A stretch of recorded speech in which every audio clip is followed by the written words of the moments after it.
What's up, everyone? Welcome to Program Your Remote. Today we're going to be doing a battery change on a Cadillac fob. This remote fob is going to use replacement battery CR2032, and we're also going to need a small flathead screwdriver.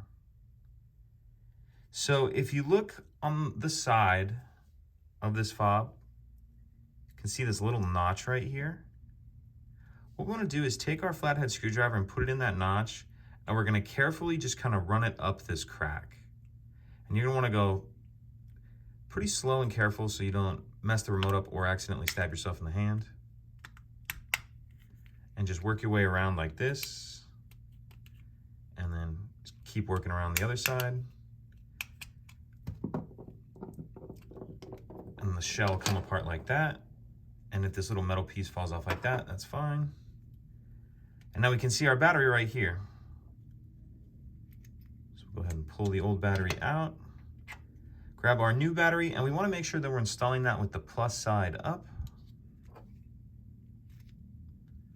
Plus side up like that. Now let's put it back together. So this metal piece, there's these two tabs that this just kind of sits on like that. What I find easiest is if you take the board and the buttons and set them in the back of the shell like this. Now we have our front, and you want to start the bottom of the front end first, like that, and then just snap it together.